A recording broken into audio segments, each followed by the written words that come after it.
പിന്നെ എനിക്ക് ഈ പറഞ്ഞ അനീഫ്ക്കയുടെ ചില സിനിമകൾ ഞാൻ എപ്പോഴും പറയാറുണ്ട്, അനീഫ്ക്ക കഥാകൃത്തായിരുന്ന കുറെ കാലഘട്ടമുണ്ട്. ഇതിഹാസം ഞാൻ നമുക്കറിയാലോ, ഒരു വീട്ടിൽ DGP Nazeer sir, police commissioner സോമേട്ടൻ മോൻ, പബ്ലിക് പ്രോസിക്യൂട്ടർ സുകുമാരേട്ടൻ, വേറൊരു മോൻ, ഒരു വലിയ സ്റ്റെപ്പ് ഉണ്ടാവും. ഞാനത് ചോദിച്ചിട്ടുണ്ട് അനീഫ്ക്കയോട്.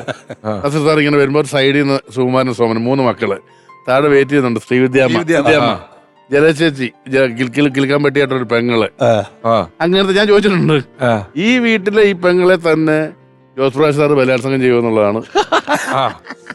അത് കമ്മീഷണർ എല്ലാവരും ഞാൻ കൊണ്ട് ലോകത്തെ ഏറ്റവും വലിയ വില്ലൻ അദ്ദേഹമായിരിക്കും.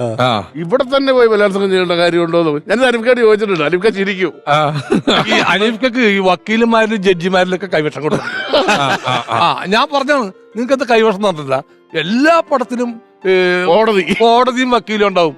ആ വാത്സല്യത്തിലെങ്കിലും ഈ സിദ്ദിഖാക്ക് വേറെ എന്തെങ്കിലും ജോലി കൊടുക്കാഞ്ഞില്ലേ? അപ്പൊ പുള്ളി ഒറ്റ ചിരിയായിരുന്നു.